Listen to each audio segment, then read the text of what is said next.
Well, that's for you to judge how I have been received as far as this is concerned. But countries like ours, the least developed countries, are really badly affected as a result of the general inflation all over the world and the rise in oil price. On the one hand, we are paying far too much price for oil, and on the other hand, we are having to get from the developed countries finished products at higher and higher price. So on the one hand, we are having to pay a much higher bill for oil, and on the other hand, we are having to pay much higher bill for imported products. This has put us off very badly. So we have to find out ways and means by which we can balance up this maladjustment. And it is with this objective that I suggested that the OPEC countries should think of supplying oil at that price level to the least developed countries. Yeah, thank you very much. This is again very important for us, this commodity price agreements, because we find that for our raw products, countries like us are mainly exporting raw material. And for this, unfortunately, we are getting lesser price or not attractive price. So this has decreased our exports in real value. So if an agreement like this is reached through negotiations and understanding, it is going to help countries like ours reasonably well and keep our export balanced, and we can see beforehand and know how much we can earn from our exports. This will help us in planning our production in the country and our export over a period of substantial time. Well, as I said this morning, it's not an easy thing, but we got to keep moving with the negotiations and find out new formulas which could be acceptable to all the parties, and especially formulas which will, in real term, benefit countries like ours. Yeah, I would like to say one thing, and that is that some of the countries like ours have a lot of untapped resources, unexplored resources, unutilized resources, natural resources. For our country, we can say, such as the gas, natural gas, good prospect for oil, limestone, coal, which have remained unexplored or fully developed.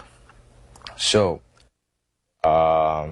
this way we would be able to foresee our exports and plan our economy. Answer to your first question is that there's nothing like that. This is a thing which have been, I understand, mentioned by others earlier. And we felt that it is better to say it here. And I don't think this has any prospect of, we had no talks with anybody else.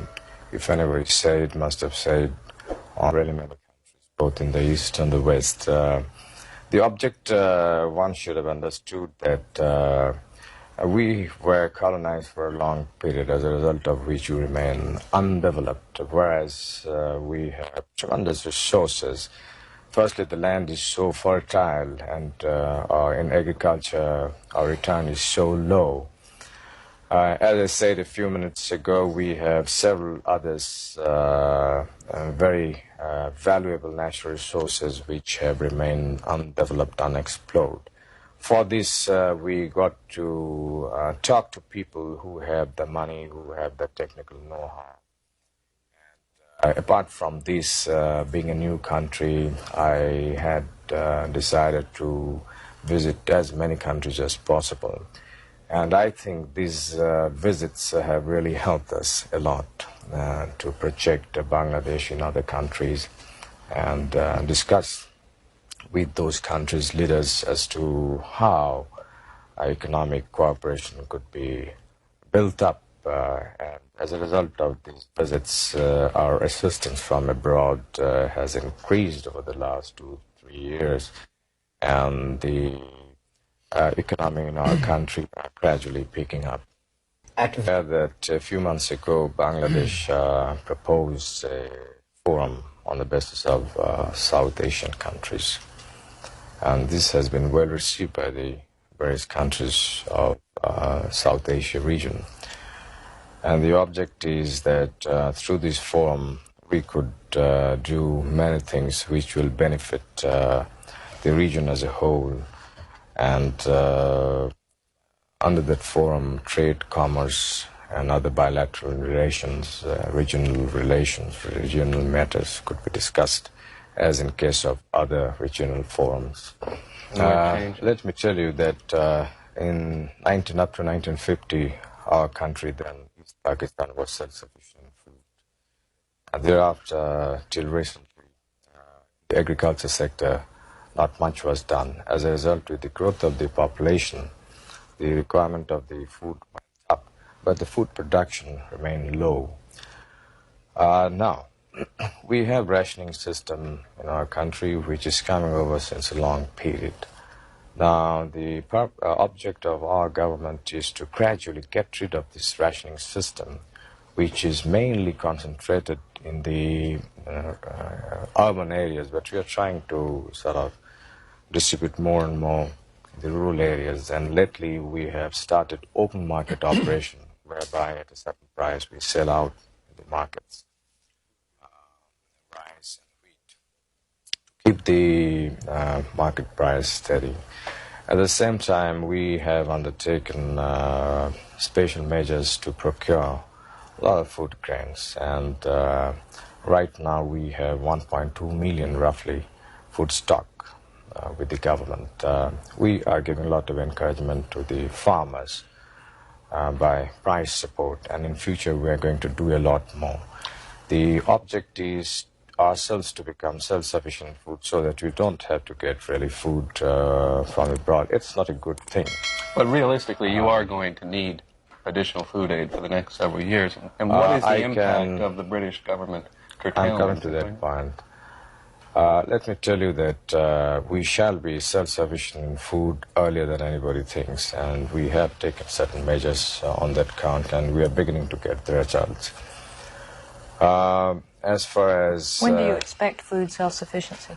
I think in the next 2-3 years' time, or maybe a little more, maybe a little less, because we have launched a sort of special program on this count, and we have got very good results, and the next 1 year will give very solid indication about it. Our object is not to become self-sufficient alone, but we are going for doubling food production in the next 5-6 years' time from now. For this, we are mobilizing the people to take to voluntary works for re-excavating the silted-up canals and rivers with a view to doing irrigation, bringing more and more land under irrigation. And in the last winter, we did massive work on this count, and through voluntary means we brought more than 600,000 acres of land under irrigation, virtually at no cost. And next winter, which is our dry season, we are going to undertake 3 times more than this work. That means we will try about 1.5 million acres to be brought additional under irrigation by unconventional method. So this is a great effort that is coming up in our country. And I hope this question will not arise very much in the near future. Reduced the food aid as compared to before because of certain other reasons also. But I hope that the food aid by other countries will not be affected as a result of this. This is the time where we need support because we are trying to pick up and stand on our feet. And this is the time that our friendly countries got to come forward and give us a helping hand in a big way. Well, the Islamic solidarity is building up, I hope in the near future we shall be able to overcome these problems through various measures, and I strongly feel that the Islamic solidarity is going to become stronger and stronger in future. But does the present situation in those two specific countries right now concern you deeply? It does concern, but I don't think Islamic solidarity as such is affected as a result of these two. Our position on Afghanistan is quite clear, and we feel that the foreign troops from Afghanistan should be withdrawn, and the people of Afghanistan should be left on their own to choose their system, political, economic, and government system. I precisely don't know, but I think they are making all efforts to work out some understanding with the present Afghan people or government. I don't understand. I don't have the exact information, but they are approaching in various ways to realize their objective.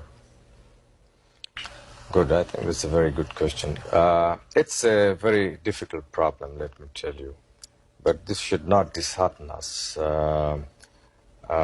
There should be less of pessimism and more of optimism, and we should move forward and negotiate, carry on with the dialogue, talk, and find out formulas which could bring better results in this. As far as we are concerned, we are not sitting idle. We are developing our natural gas, and we have sufficient natural gas. I think in the near future we are going to sort of bring gas under more utilization. We may sell natural gas as LNG and use natural gas as CNG and things like that. And we are now exploring ourselves for oil. There's very strong indication that we have oil. And we hope in the near future we may have oil, we may get oil in our country. Then we have a huge reserve of coal in the northern areas of our country. And we're going to sort of exploit this coal mine. And we're working also on other forms of energies to meet our present requirement and also the future requirement. But as time is passing, our own energy requirement is also increasing. So it's coming around that we got to do something so that the least developed countries do not come under so heavy pressure as a result of the increase in the price of oil. Because we really don't have the means to buy oil at such high rates. Yet we need oil for our development, for oil on the land. And we have brought now our own rigs, and in a few months' time we would be